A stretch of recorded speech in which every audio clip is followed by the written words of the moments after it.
दुनिया ते हर बंदा चाहता है कि मैनू कामयाबी मिले,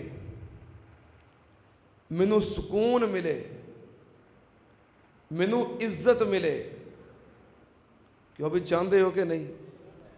दुनिया का हर बंदा चाहता है कि मैनू सुकून मिले, इज्जत मिले, कामयाबी मिले।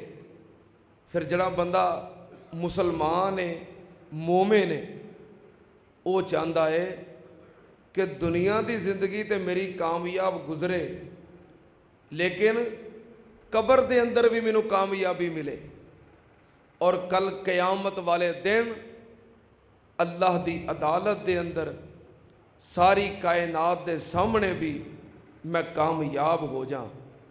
तुसी भी इंज ही चाहते हो ना? हर जहान की कामयाबी चाहते हो, दुनिया की भी कामयाबी, कबर की भी कामयाबी और हशर की भी कामयाबी। दुनिया ते सुकून, इज्जत और हर तरह का अमन, हर मैदान और हर जहान की कामयाबी मिल सकती है। इज्जत भी मिल सकती है, सुकून भी मिल सकता है। दुनिया, कबर और हशर के अंदर कामयाबी भी मिल सकती है, पर उहदा एक तरीका है। दस दें वो तरीका। हर जहान की कामयाबी मिल सकती है, पर उहदा एक तरीका है। तरीका दस दें। वो तरीका पता की है? अल्लाह दे कुरान वाल आ जाओ।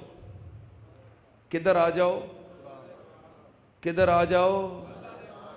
अल्लाह दे कुरान नाल जुड़ जाओ।